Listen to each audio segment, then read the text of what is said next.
histoire. Donc, aujourd'hui, en fait, je vais vous parler de comment lancer sa boutique en ligne. Donc, en fait, ça part vraiment de zéro. Donc, on va vraiment partir des débuts, comme si on était un nouvel entrepreneur, comme si vous aviez jamais lancé une boutique en ligne. Par contre, si vous avez déjà une boutique en ligne ou si vous êtes déjà entrepreneur, il y a certaines notions que vous saurez déjà, mais par contre, je pense qu'il va y avoir une valeur ajoutée là-dedans. Ça va vous permettre de mieux comprendre certaines bases, tout ce qui est au niveau financier, les taxes. On va parler aussi des déductions. Donc, c'est ça. On commence. Donc, je me présente. Je suis Geneviève Paré. En fait, je suis stratège financier en e-commerce. Qu'est-ce que je fais dans la vie? C'est que je veux vous faire aimer les chiffres. Oh my God! C'est tellement beige, la comptabilité, la finance, hein? On s'entend? Tout le monde a peur de ça. Ça n'a aucun bon sens. On parle de chiffres. On a tout le temps peur de nos paiements. On a peur de tout. Moi, c'est vraiment de libérer votre crainte face aux chiffres. J'étais comme ça avant, moi aussi. J'avais peur des chiffres. Je faisais de l'angoisse juste à regarder mes comptes de banque. Donc, comme entrepreneur, ça devenait tellement angoissant, ça n'avait aucun bon sens. Donc, ce que je veux faire avec vous, c'est vraiment vous libérer de votre crainte des chiffres, puis d'être en contrôle aussi avec vos dépenses. Je veux que tu comprennes tes coûts. Je veux que tu comprennes où sont tes dépenses. Je veux que tu les planifies. En fait, là, c'est vraiment important de tout comprendre ce qu'il y a derrière parce que l'entrepreneuriat, c'est vraiment des montagnes russes, hein, on le sait. On a des super ups où les revenus fonctionnent, ça va bien. Mais après ça, on a des méga downs. Donc, c'est super important d'être préparé à ça.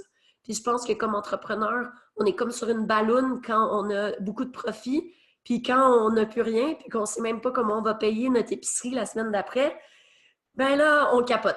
Fait que moi, je veux vraiment essayer de calmer la montagne russe, puis peut-être que ça devienne un vallon, tu sais, plutôt qu'une montagne. Là. On n'est pas obligé d'aller dans les Alpes, hein, gang? On peut rester au Québec. On a des belles petites montagnes plates, là. Tu sais.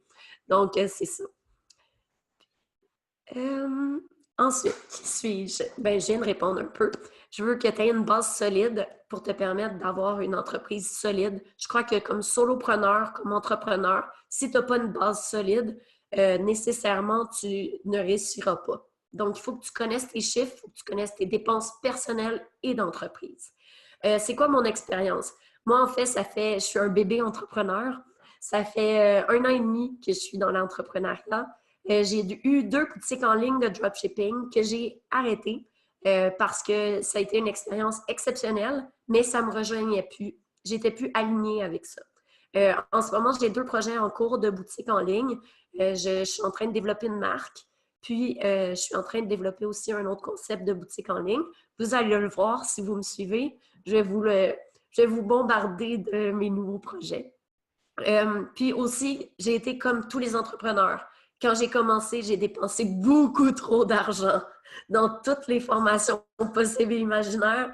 Et je sais très bien comment faire un branding, mais mon Dieu que j'avais aucune autre connaissance. Donc, c'est pour ça que je voulais vous offrir mes services. C'est parce que je me suis rendu compte qu'il n'y a rien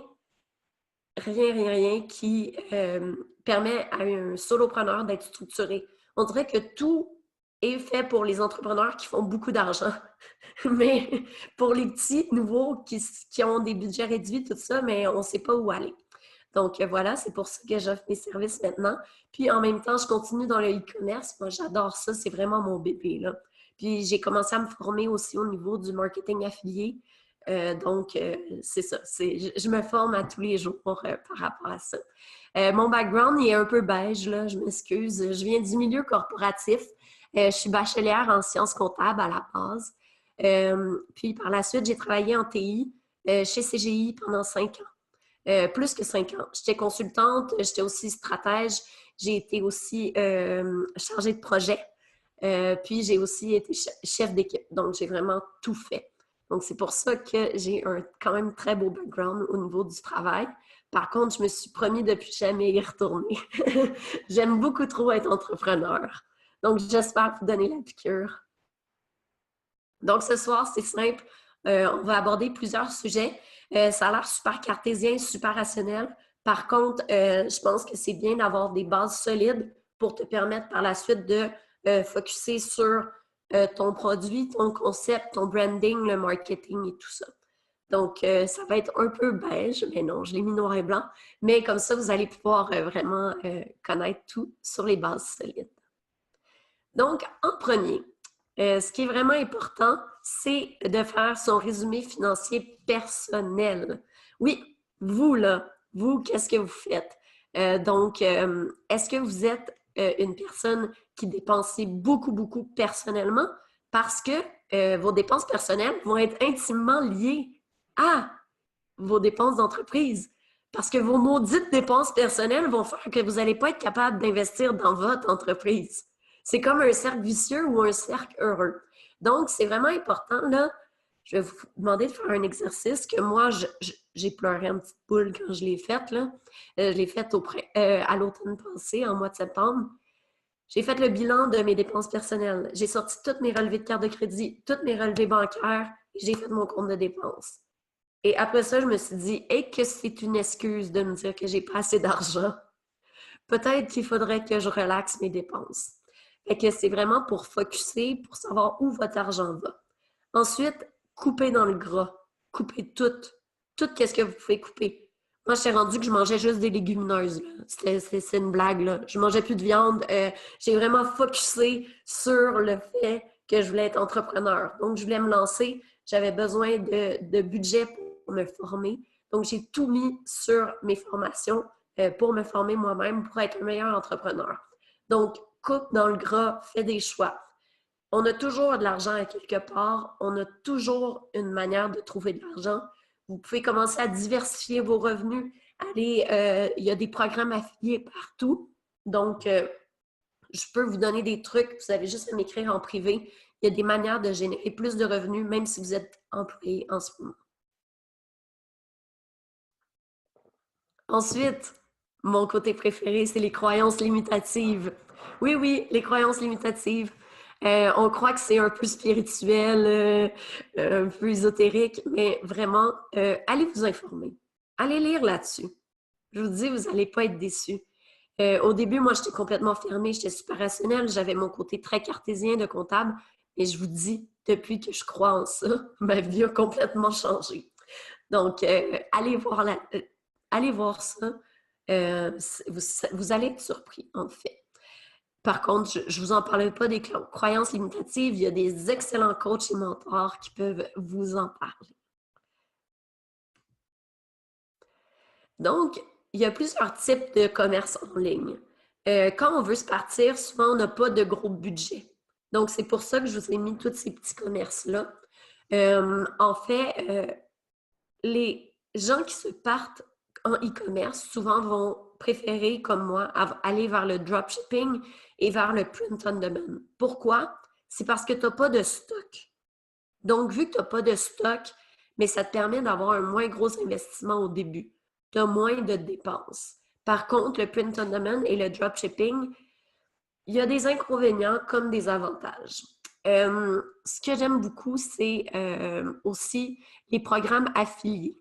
Les programmes affiliés, ce que c'est que c'est vraiment, vous êtes l'intermédiaire marketing, si on peut dire, pour quelqu'un.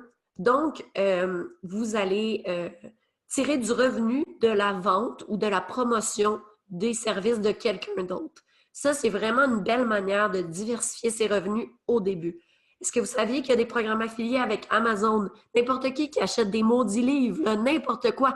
Donnez votre truc affilié à votre famille au complet. Tout le monde achète sur Amazon. Mais faites des pourcentages de vente sur les achats de votre famille. Donc, allez chercher tous les programmes affiliés. QuickBook, mon Dieu, tous les programmes. Spotify aussi, il y a des programmes affiliés. Allez chercher ça. Vous allez voir, c'est incroyable. Vos mensualités vont diminuer beaucoup. Donc, quand vous partez, si vous avez des budgets réduits, c'est vraiment programme affilié, dropshipping, print on demand. C'est vraiment important. Par contre, assurez-vous d'avoir des bons fournisseurs.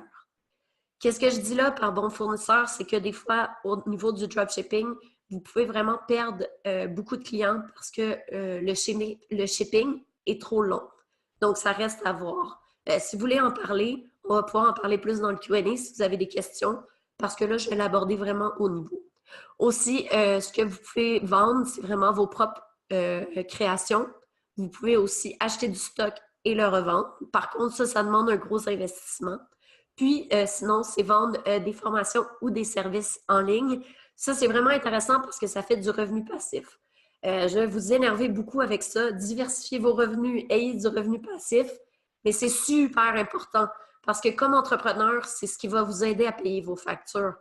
Parce que quand vous êtes en création puis vous avez du revenu passif qui rentre ou des liens affiliés avec de l'argent qui rentre mensuellement, mais ça va vous permettre de mieux prévoir vos dépenses mensuellement. Donc, voilà.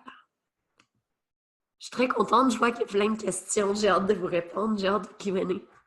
Donc, le concept de base. En fait, il faut penser pour mieux comprendre. Par contre, ce que je peux vous dire par expérience, pensez pas trop longtemps. Parce que moi, ce qui est arrivé, c'est que mon projet, ça fait plus de 2 ans, même 3 ans que je veux le faire.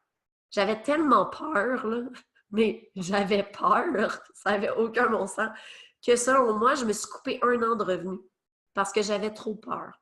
Donc, ce que je peux vous dire, c'est penser, mais tester. Tant que vous ne l'avez pas testé, vous ne l'avez pas fait, vous n'allez pas pouvoir savoir ce qui se passe. Donc, oui, on a peur. Testez, mais de manière intelligente. Planifiez, soyez structuré, mais testez. Lancez-vous, c'est vraiment la meilleure chose. Donc, la phase 1, c'est vraiment le remue-ménage, de sortir toutes vos idées. Ah, j'ai oublié de vous dire, mon Dieu, je vous vois prendre des notes. Je vais vous donner le PowerPoint. Donc, oui, c'est ça. Prenez pas de notes. Je m'excuse, j'ai oublié. Donc, je vais vous donner le PowerPoint. Donc, voilà. Donc, la phase 1, c'est vraiment le remue-ménage. Sur une feuille, il faut vraiment mettre toutes vos idées, même les plus farfelues, là. Moi, une de mes idées les plus farfelues, c'est elle que je suis en train de développer en ce moment. Parce que je me suis rendu compte d'une niche vraiment exceptionnelle du marché. Moi, j'ai un cahier où j'ai toutes mes idées pour les garder, en fait. Puis à peu près 1 fois par semaine, je sors toutes mes idées sur papier. Puis après ça, je reviens. Puis c'est drôle, je regardais mes idées de l'été passé, puis je me suis dit, my God, je suis alignée, tu sais. Je suis exactement à la même place que l'année passée, il y a 6 mois. Donc, c'est le fun aussi de voir vos idées, comment elles cogitent. La phase 2, c'est quoi ton but? Puis ce qui est vraiment important comme solopreneur, c'est quoi ton but personnel? Qu'est-ce que tu veux atteindre? Puis ton but, là, c'est pas juste financier. C'est est-ce que tu veux, admettons, arrêter d'être stressé par rapport à l'argent, avoir un horaire flexible? C'est quoi ton but personnel? Est-ce que tu veux être plus présent pour ta famille? Est-ce que tu veux, au contraire, voyager, t'expatrier, aller vivre dans le sud quand il fait moins 40 au Québec, tu sais? Donc, de pouvoir aller vivre 6 mois, être nomade, être un nomade du web. Donc, c'est quoi ton but personnel? Pourquoi je dis ça, que c'est super important de savoir c'est quoi son but? C'est que ça va te permettre après ça de trouver ton but professionnel parce que ça doit être aligné les deux ensemble.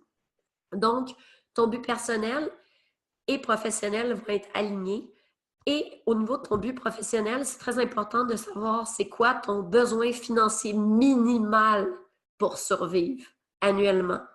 Parce que ensuite, comme entrepreneur, tu vas pouvoir faire des profits. Mais il ne faut pas oublier que tu dois te nourrir, là. Tu sais, tout le monde dit ah, on veut faire 10 000 par mois, là. C'est la grosse mode. Oui, c'est bien beau de faire 10 000 par mois, mais enlève tes dépenses d'entreprise, enlève les impôts, qui est à peu près 50 et ensuite enlève tes dépenses personnelles. Bien, ça se peut qu'il te reste 25 de profit, OK? Fait que c'est vraiment important d'aller regarder ça, OK? C'est pas beaucoup de 10 000 de chiffre d'affaires quand tu es entrepreneur. Arrêtez de penser que c'est inatteignable aussi. Donc, il faut vraiment penser que tu as des dépenses, puis après ça, tu as le fisc, les impôts qui vont venir te manger. Puis après ça, tu as des dépenses personnelles. Donc, pensez toujours à ça comme entrepreneur. La phase 3, c'est qu'est-ce qui est offert sur le marché. Toi, ton but, c'est de ne pas innover parce que c'est très difficile d'être le précurseur. Percer un marché que personne ne sait ce que tu offres et c'est quoi la valeur ajoutée de ton produit. Vous allez dépenser une fortune en publicité. Ça va être dégueulasse. Sérieusement, faites pas ça, surtout pas pour une première boutique en ligne. Par contre, vous pouvez être différent.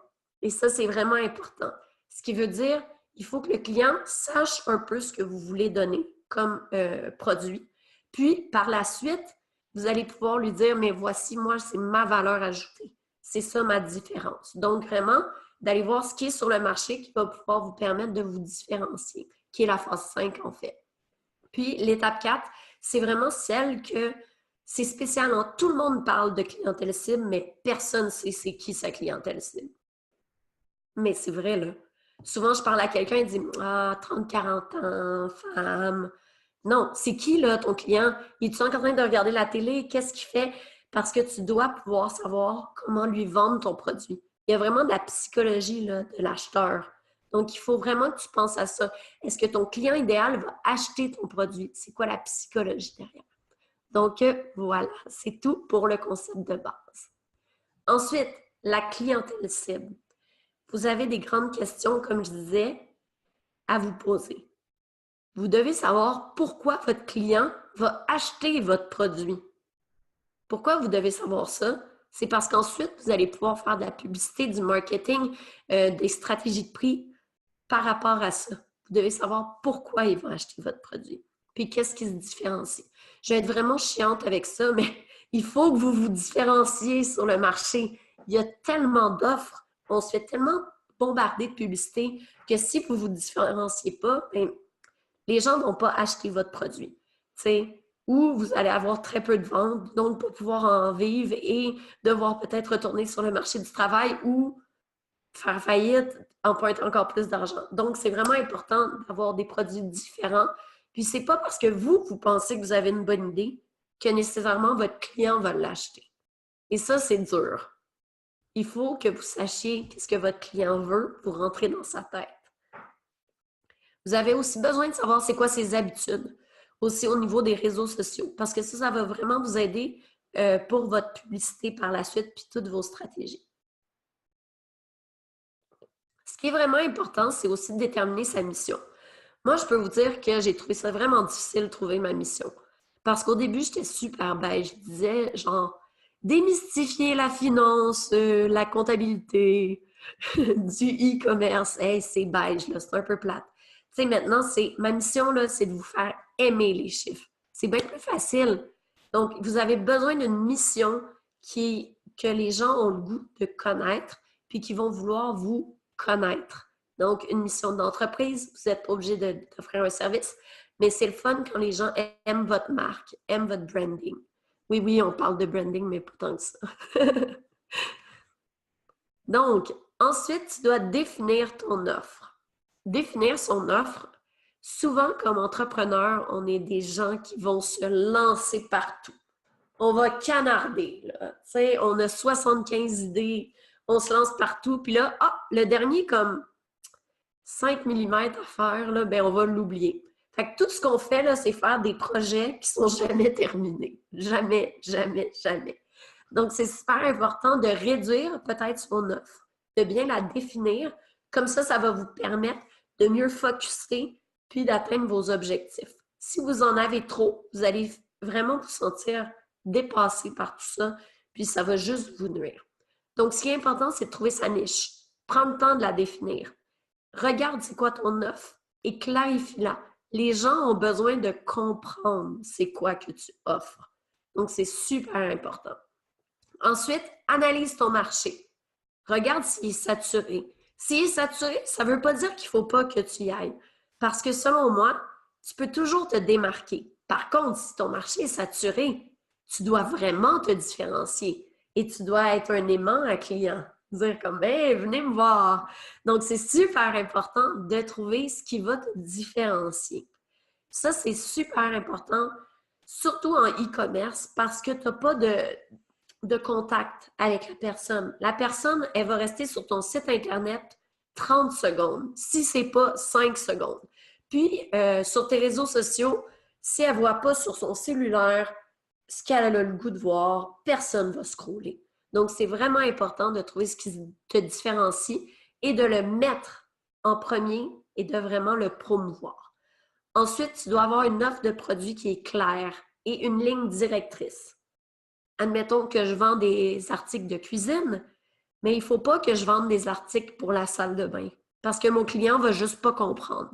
Donc, c'est vraiment important d'avoir une offre de produit qui est claire, une ligne directrice, puis que ça soit tout aligné avec ton image de marque. Admettons que je vends des produits, c'est ça, pour la cuisine, puis que ma couleur est rouge, rouge flash. Mon branding, il est flash. Ça se peut que le client trouve ça un peu bizarre. Donc, mettez ça simple, avec une belle ligne directrice, et vendez-vous bien. Surtout, testez votre site Internet sur votre cellulaire et testez-le pas seulement sur votre cellulaire. Prenez les cellulaires autres. Donc, vous avez des amis, là. Tout le monde a des Android, des iPhones et tout ça. Les formats sont différents. Donc, allez voir si c'est beau aussi sur les autres formats. Donc, c'est tout pour définir l'offre. La prévision des ventes. Ça, c'est le plus important, mais c'est le plus épeurant. Parce que là, tu vas me dire, ouais, ta prévision des ventes, sérieux, Jen, tu me niaises, là? Je vais faire genre, je vais faire 10 000 de vente comme ça. Non, non, il faut que ça soit structuré. Donc, en premier, tout découle de votre objectif personnel. Tu sais, tantôt, on parlait de l'objectif personnel. Combien vous avez besoin au minimum là, pour survivre dans votre année au niveau de vos dépenses personnelles? Ensuite, rajoutez l'impôt, rajoutez vos dépenses. On va déconstruire. Puis ça vous donne votre minimum que vous devez faire de vente. Mais vous allez arriver avec zéro profit. Là. Vous allez avoir juste le seuil de la pauvreté, si on peut dire. Donc, ce qui est important, c'est d'avoir votre objectif de vente. Si, admettons, moi, mon objectif de vente, c'est de faire 10 000 par mois, donc 120 000 dans mon année. Je sais que je vais devoir payer 50 % d'impôts. Hein? Fait que ça donne combien? Ça donne 60 000 OK? Ensuite, oui, je vais avoir quelques petites déductions par-ci, par-là, mais du e-commerce, tu n'as pas tant de dépenses que ça. Donc, est-ce que je suis capable de vivre avec 60 000 par année? Oui. Donc, c'est un objectif réaliste. Donc, voilà. Donc, c'est super important de faire ça. Je vais vous parler des déductions tantôt. Donc, ça va aller jouer aussi au niveau de votre revenu. Donc, c'est important au niveau de l'objectif de vente, c'est d'aller chercher son objectif annuel, puis ensuite le diviser, le segmenter par mois, puis le segmenter par produit. Je vais vous envoyer demain une plateforme de cours gratuite, puis j'ai un super beau fichier Excel qui est déjà tout prêt pour vous. Donc, vous allez pouvoir faire votre prévision de vente. C'est sûr, c'est un fichier Excel, là. Hein? On s'entend, là. C'est pas la meilleure chose, mais vous allez pouvoir vraiment faire votre prévision de vente puis vous allez vous amuser parce que le fichier sommaire, il va se générer tout seul. Donc, c'est vraiment le fun. Vous allez pouvoir jouer avec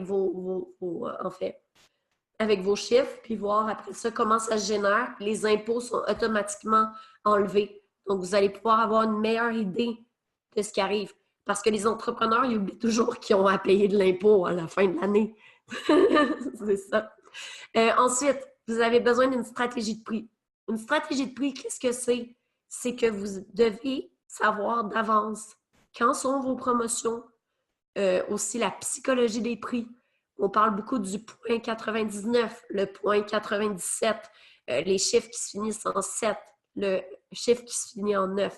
Donc, selon votre clientèle cible, vous allez pouvoir choisir votre stratégie de prix et faire aussi l'exercice d'aller selon ta psychologie de prix.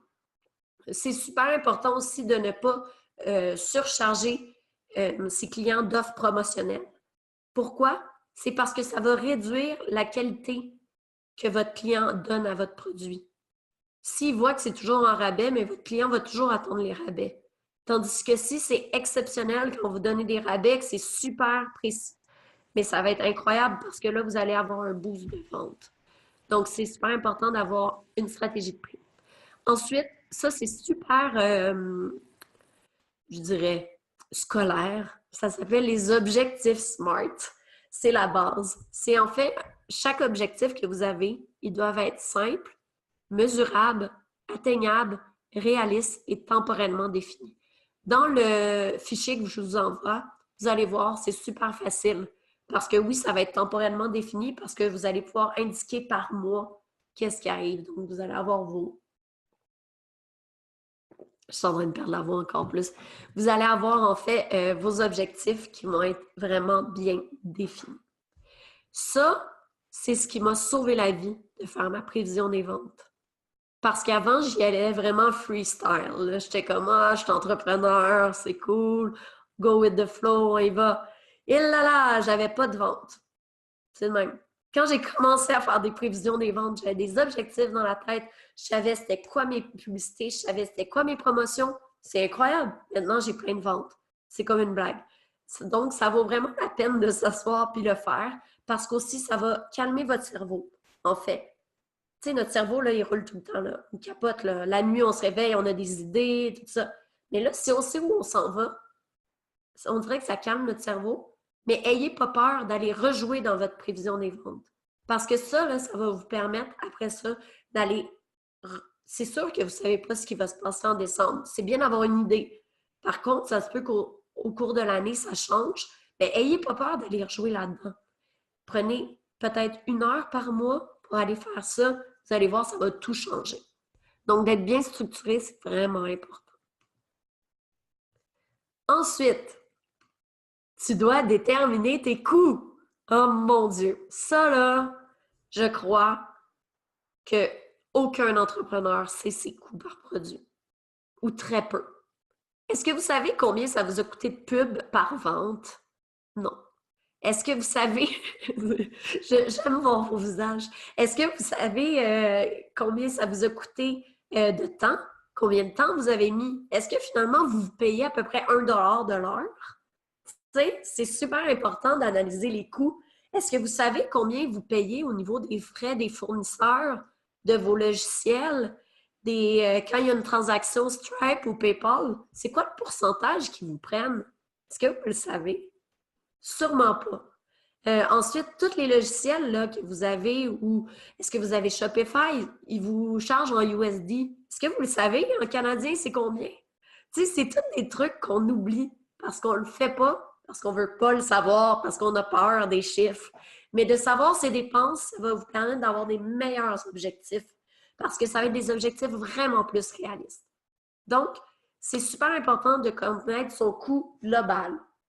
Moi, là, j'ai pas besoin de savoir, admettons, euh, ma petite napkin m'a coûté tant. Non, c'est par mois, là, combien ça me coûte de frais administratifs? Est-ce que je le sais, ça? Avec les taxes, toutes, toutes. Est-ce que j'ai des frais d'intérêt sur ma carte de crédit? Parce que oui, oui, je suis entrepreneur, puis en ce moment, j'ai pas de vente. Mais ça, il faut le mettre dans vos frais administratifs. Aussi, est-ce que vous achetez en USD, puis vous payez, vous recevez en canadien? Est-ce que vous avez des frais de transaction? Est-ce que vous avez des frais de taux de change, en fait? Donc, tout ça, c'est super important de connaître ça parce que votre but comme entrepreneur, c'est d'aller couper dans les coûts qui sont, selon moi, stupides. Parce qu'on en a tellement. Comme moi, je me suis rendu compte, là, je suis comptable, hein? Et j'avais une assurance sur ma carte de crédit, OK, qui me coûtait à peu près 150 $ par mois. Puis vu que je ne regardais pas ma carte de crédit, mais je ne le savais pas.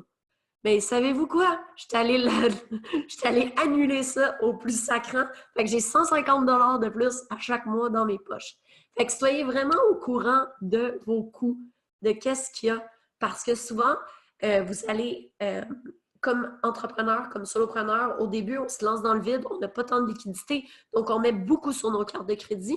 Mais allez négocier vos taux de carte de crédit. Descendez-moi ça. Vous pouvez payer, admettons, 100 $ là, pour avoir 9 % de carte de crédit à la place de 18 ou 25 %. Mais, tu sais, allez chercher de l'argent où vous pouvez en avoir. Dealez vos choses aussi. Vous savez que les plateformes comme Teachable, comme toutes plein de plateformes, vous pouvez dealer le pourcentage qu'ils viennent chercher sur vos transactions. Est-ce que vous le saviez, ça? Mais il n'y a personne qui le fait. Allez dealer vos pourcentages. Oui, c'est chiant parce que bon, ça va vous prendre 1 heure, mais ça peut vous faire économiser des milliers de dollars. Ça va être l'heure la plus intelligente de votre vie, la mieux investie de votre vie. Donc, au niveau des coûts, c'est vraiment important de tout comptabiliser et de tout comprendre, juste être conscient. Et ensuite, faites-vous des budgets de pub. Soyez conscient de combien vous allez dépenser pour ça. Parce que surtout les pubs Facebook, là, c'est le 0 000 $, là, il arrive vite en s'il vous plaît, hein? Je sais pas si vous avez fait des pubs Facebook, là, avec des tests AB et tout ça, mais moi, te dire que ça peut flyer, là. Là, il faut que vous regardiez votre retour sur investissement. Des fois, c'est peut-être mieux d'aller chercher ailleurs. Oui, tu as les pubs Facebook, mais tu peux aller chercher du trafic organique. Tu peux aller faire une stratégie au niveau de Pinterest, qui est quelque chose qui est intéressant au niveau de vos réseaux sociaux. Il y a aussi des manières de faire de la pub qui est moins chère, genre le marketing affilié. Allez vous chercher des liens affiliés, ça va vous coûter moins cher. Donc, c'est ça. Donc, vraiment, d'être au courant de c'est quoi votre budget. Puis aussi, quand vous faites une promo, assurez-vous de ne pas être dans le rouge, de ne pas vendre à perte. Puis si vous vendez à perte, assurez-vous de scale par la suite. Ce qui veut dire que oui, vous allez vendre ça à perte, mais vous allez vous assurer que la personne va acheter un autre produit. Que sur l'autre produit, quand on scale, en fait, là, vous allez faire un gros profit. Admettons, McDo, là, quand il vous vend un Big Mac, là, il fait à peu près 30 cents de profit. Mais s'il vous vend un trio Big Mac, il fait 1,30 $ de profit. Donc, c'est ça un scale. C'est vraiment à cause que vous avez acheté un trio Big Mac, mais là, l'entreprise devient rentable. Par contre, il ferait faillite à juste vendre des Big Mac tout seul. Donc, partout, il faut scale, ce qui veut dire amener votre client à aller acheter un peu plus, donc vous faire plus de profit. Donc, il y a vraiment une stratégie derrière ça qui est super importante à avoir. Donc, la prévision des ventes, ce qui est important au début, c'est, comme je disais, j'ai un fichier Excel par rapport à ça. Donc, c'est vraiment déterminer le coût de votre produit et service. Ensuite, vous ajoutez les frais administratifs. Moi, j'ai calculé que pour ma business, les frais administratifs, c'est environ 15 %. Parce que si on calcule mon logiciel comptable, mes logiciels, ensuite tout mon Active Campaign, là, qui veut dire toute ma séquence de tunnel de vente, ensuite mes frais de transaction, tout ça, c'est à peu près 15 % juste de frais administratifs. Donc, ça monte vite, il ne faut pas l'oublier. Ensuite, il faut déterminer votre budget marketing, déterminer votre prix de vente. Qui est ça, là? Je ne peux pas vous en parler aujourd'hui parce que c'est tellement du cas par cas au niveau de déterminer le prix de vente, mais c'est quelque chose que j'adore faire. Donc, si vous avez des questions, vous viendrez me voir en privé. Ça va me faire plaisir de répondre à vos questions. Puis ensuite, c'est déterminer le nombre de ventes nécessaires pour atteindre votre objectif financier. C'est important de savoir le nombre de produits minimum que vous devez vendre. Faites-vous des objectifs puis visualisez-le. Il faut que ça soit clair dans votre tête. Parce que quand on est perdu, c'est fini. Ça ne sert à rien. On s'en rappellera même pas demain.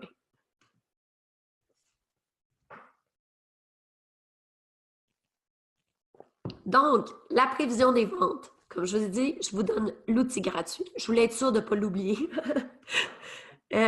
Ensuite, les sites Internet. Oh mon Dieu. Je vous ai donné mes préférés.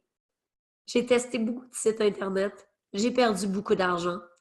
Et je vous dirais que ce que je préfère, c'est vraiment WordPress avec WooCommerce, qui est mon préféré.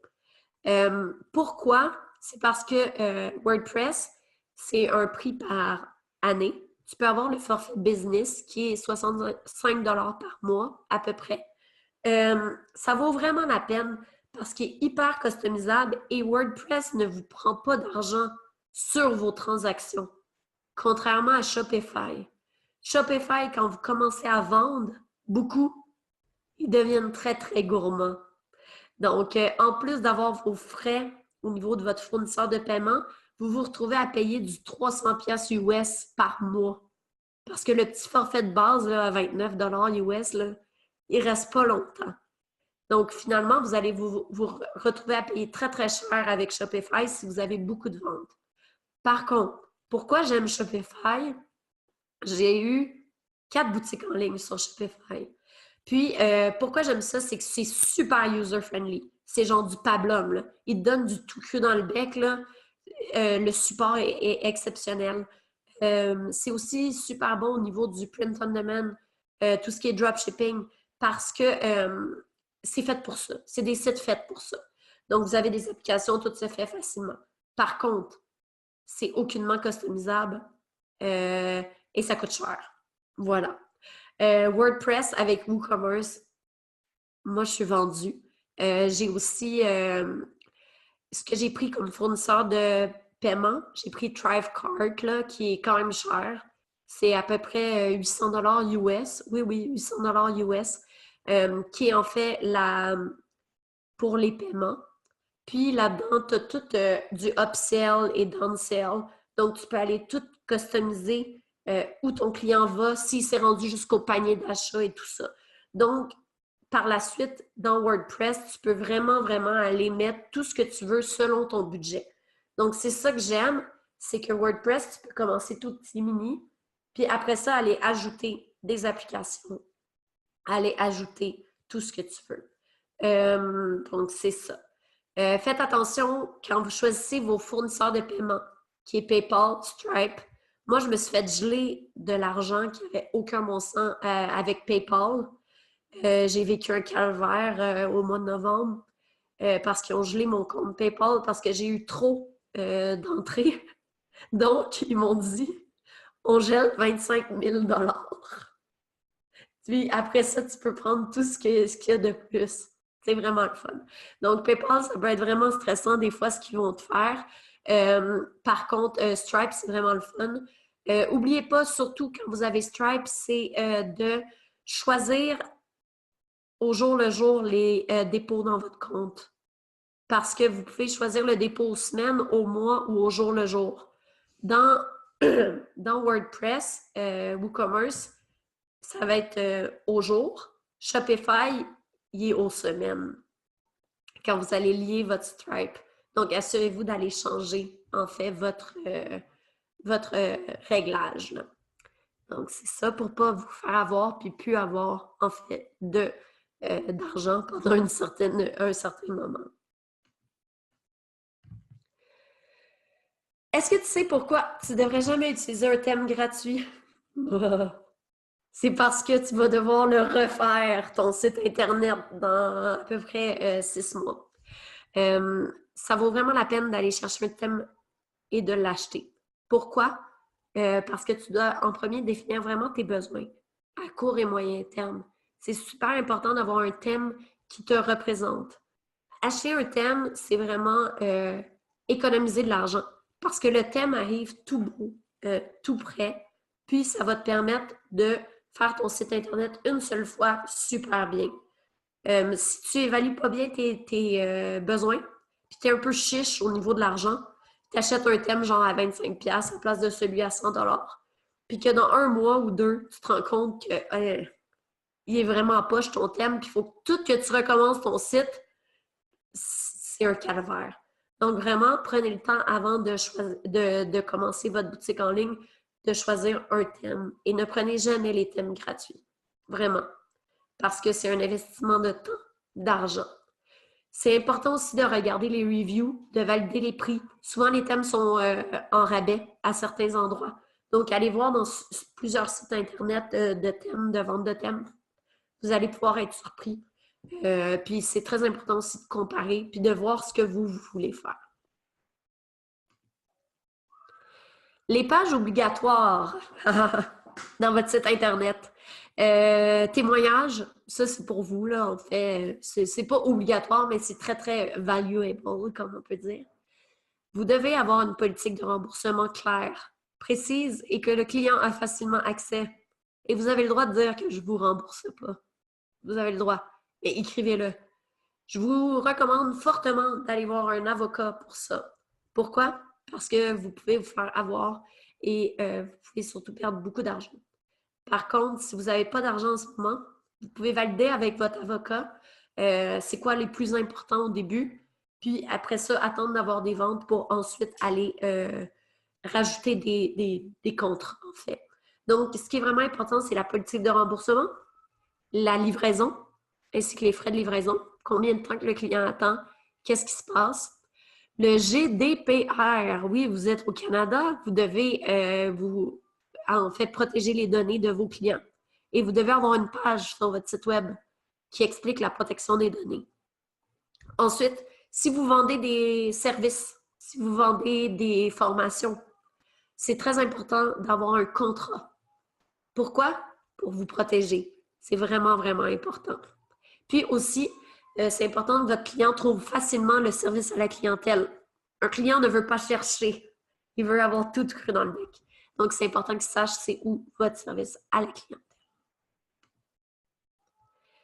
La structure légale, ça, on commence ce qui est vraiment intéressant. Donc, au Québec, tu es considéré comme un travailleur autonome si tu fais affaire sous ton nom et prénom. Donc, Geneviève Paré, stratège, je fais affaire sous mon nom. Je n'ai pas besoin d'être enregistré au registraire des entreprises Québec.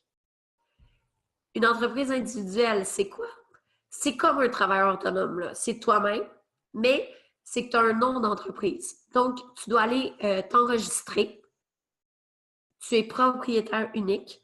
Puis, tu dois simplement aller t'enregistrer au registraire des entreprises Québec. Donc, admettons, ma boutique en ligne, c'est, je sais pas, enfin, mon titre, c'est juste stratège. Stratège e-commerce. Et il faut que j'aille m'enregistrer. Parce qu'il n'y a pas mon nom et mon prénom. Hein, c'est super important.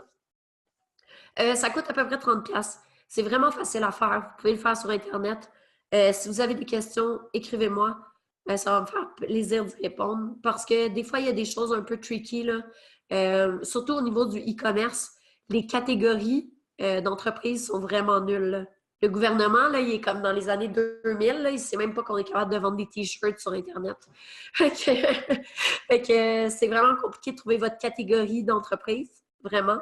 Moi, il a fallu que j'appelle parce que je ne savais pas quoi mettre. Donc, c'est ça. Je pourrais vous aider par rapport à ça pour vous aiguiller par rapport à la catégorie.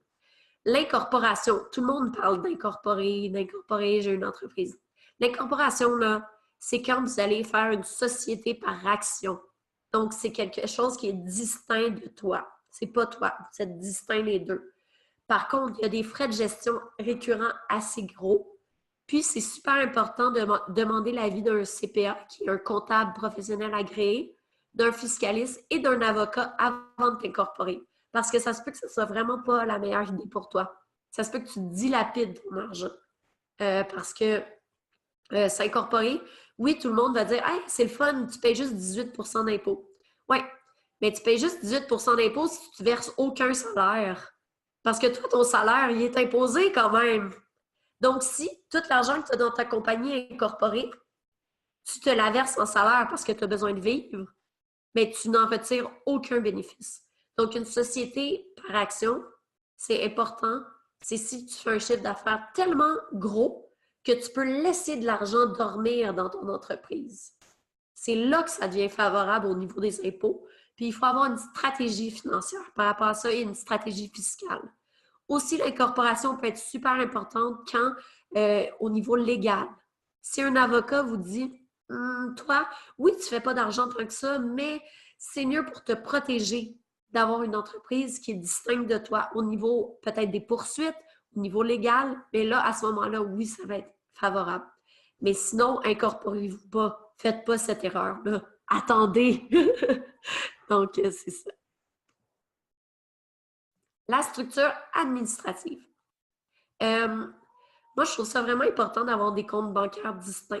Parce que souvent, tout rentre dans notre compte perso. On ne sait pas c'est quoi nos dépenses d'entreprise. Toutes les dépenses partent. C'est la même carte de crédit que l'épicerie. Fait que tu ne sais pas bien ce qui se passe. Donc, ce qui est bien, c'est d'avoir, admettons, 2 cartes de crédit distinctes à votre nom. C'est correct, c'est pas grave. Puis d'avoir plusieurs comptes de banque. Tu devrais avoir un minimum de 3 comptes bancaires pour ton entreprise. Je vais t'expliquer pourquoi par la suite. Tu dois aussi prévoir tes impôts. Surprise! Tu es travailleur autonome, tu dois prévoir tes impôts. Il n'y a personne qui va te le retirer à la source. Donc, sois pas surpris à la fin de l'année si tu dois des impôts. C'est normal. Tout le monde doit payer des impôts au Québec. Par contre, il y a une manière de le prévoir. Aussi, au niveau des devises, si tu transiges du USD, tu devrais avoir un compte US. Pour tous les frais, peu importe ce qui se passe, tu vas vraiment perdre moins d'argent. Donc, les comptes bancaires, tu devrais avoir 4 comptes bancaires. 3 si tu n'es pas éligible aux taxes. Tu devrais avoir un compte courant d'entreprise pour tes dépenses, tes dépôts. Tu devrais avoir un compte pour les taxes. OK? Toutes les taxes que tu perçois, tu devrais les mettre dans ce compte-là. Jamais y toucher. C'est pas ton argent, les taxes. C'est l'argent du gouvernement. Point. Ensuite, troisième compte, prévision d'impôt. Sois intelligent, mets de l'argent de côté à chaque mois. Moi, ce que j'aime, c'est je mets 50% de tous mes revenus dans un compte à intérêt élevé. Je me souviens à un compte où j'ai des intérêts plus élevés ou un CELI. Moi, j'ai décidé d'aller dans un compte à intérêt élevé. Je suis allée voir une planificatrice, puis elle m'a dit que c'était la meilleure solution pour moi. Allez voir un planificateur financier, c'est le fun pour ça.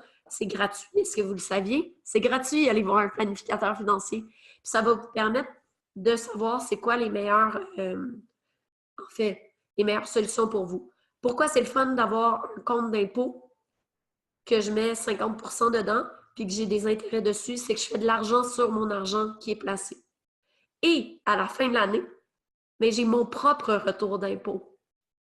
Parce que qu'est-ce qui arrive? Je fais les impôts. Là, j'en ai bien trop mis dedans mon compte. Et ça me fait aussi un coussin.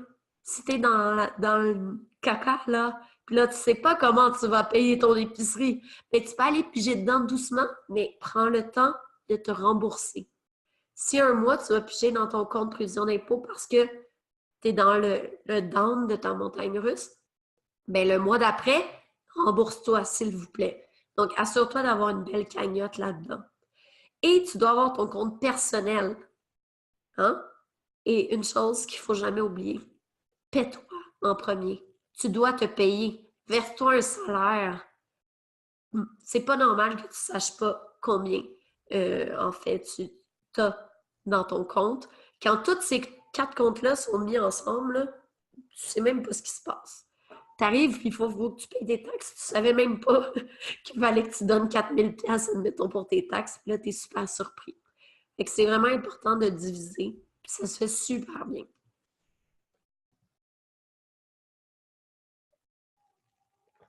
Et on va avoir un gros Q&A 88. OK, je me dépêche, il est 50. Comptabilité. Moi, ce que j'aime, c'est QuickBook et je ne vous le vends pas, là. Pourquoi j'aime QuickBook? C'est parce que c'est un logiciel qui est intégré à ta boutique en ligne, donc qui fait ta comptabilité tout seul, puis tu peux le lier avec tes comptes bancaires. Donc, c'est vraiment, vous allez moins perdre d'argent parce que vous allez moins perdre de temps, tout va se faire tout seul. Aussi, pourquoi moi je fais affaire avec une technicienne comptable, c'est que ça me coûte 30$ par mois pour que ma comptabilité soit A1. Oui, je suis comptable et c'est quelqu'un d'autre qui fait ma comptabilité. Donc, qui tient mes livres, en fait. Moi, ce que je fais, c'est que je lui imprime mon QuickBook, je lui sors mes rapports, puis je lui envoie. Elle, ça lui prend genre 30 minutes. Elle fait ma comptabilité, elle s'assure que toutes mes déductions soient bien, puis elle est correcte. La différence entre une technicienne comptable puis un comptable CPA ou un fiscaliste, c'est que la technicienne comptable, elle est vraiment là pour vous aider au niveau de vos déductions et vous assurer que votre comptabilité soit A1. Parce qu'un CPA, si vous avez fait une erreur comptable dans vos déductions, il ne saura pas. Il n'est pas technicien. C'est pas lui. Il va dire, OK, parfait, on envoie ça à l'impôt, c'est bon. Voici ton journal de vente. Non, non, il va tout faire. Tandis que si vous avez une super bonne technicienne comptable, ça va vous permettre d'avoir quelqu'un qui va regarder votre comptabilité à chaque mois plutôt que faire comme, oh, on est en mars. Ah zut, j'ai un gros tapon gros de même de facture, hein? Tout mélangé par mois, un peu n'importe comment. J'ai pas fait de compte de dépenses de l'année. Euh, je donne ça à mon comptable. Ah, ça me coûte 2000$. Parce que lui, il doit tout revenir là-dedans. Donc, c'est super important d'avoir une technicienne comptable. Un CPA, un fiscaliste, c'est important pour planifier ses impôts. Par contre, surtout si vous êtes au début, vous ne faites pas beaucoup de revenus, c'est pas super important parce que vous n'allez pas payer beaucoup d'impôts. Un fiscaliste, un CPA, c'est important quand on fait quand même un gros revenu, puis qu'on veut être sûr d'avoir une stratégie au niveau fiscal. Peut-être dans votre deuxième année, ce serait bien d'aller en voir. Au début, prenez vraiment cet investissement-là sur un technicien comptable. Vous allez voir toute la différence. Les déductions, oh my God, ça c'est le côté le plus fun d'être entrepreneur.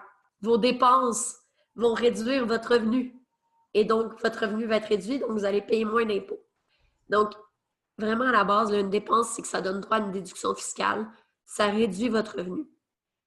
C'est quoi une dépense déductible qui est acceptable? C'est que ça doit te donner une espérance de profit.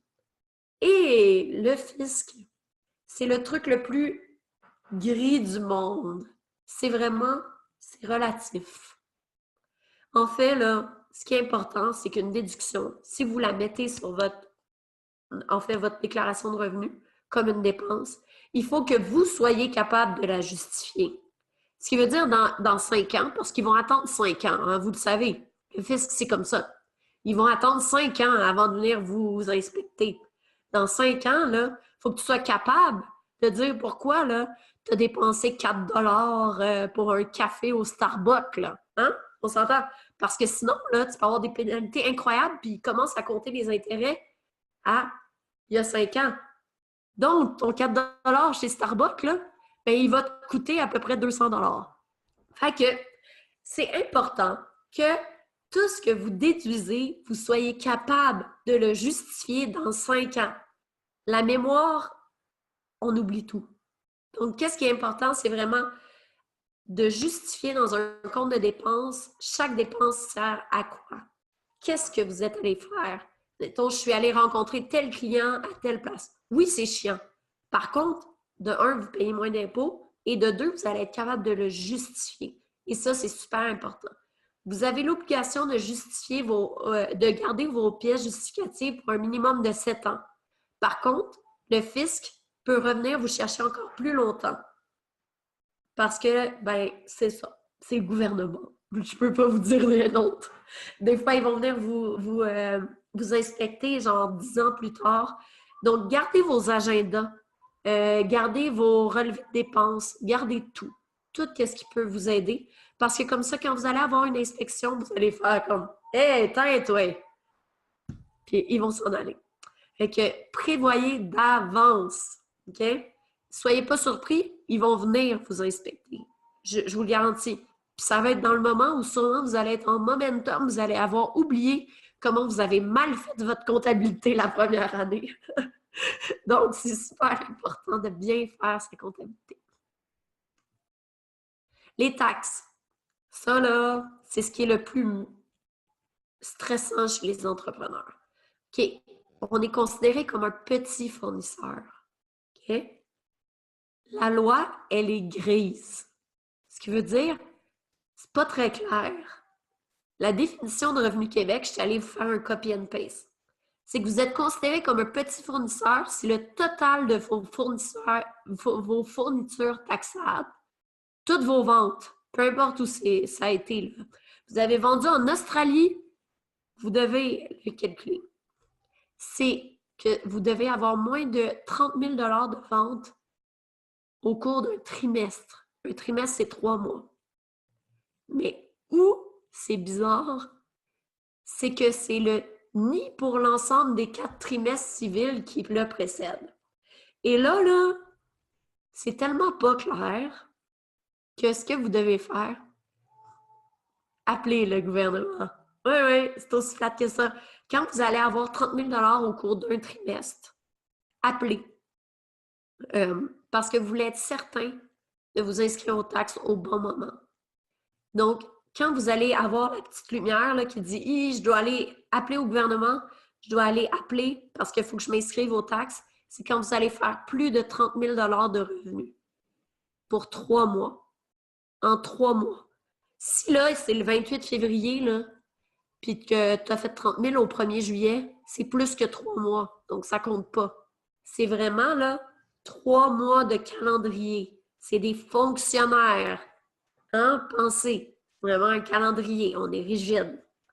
Si vous avez peur ou peu importe, moi, je ne peux pas vous répondre. Je ne suis pas le gouvernement.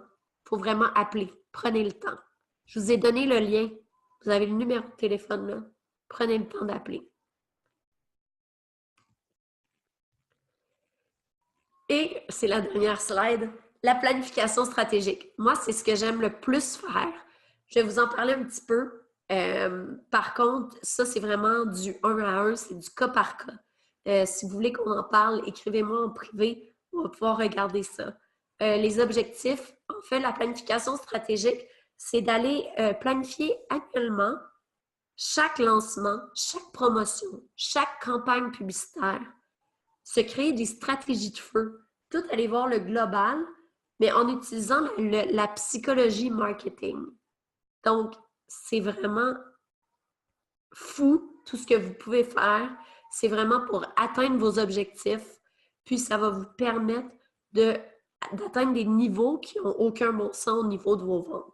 Par contre, quand vous vous lancez, vous n'allez pas faire de la planification stratégique. On se parlera dans 3-6 mois, c'est parfait.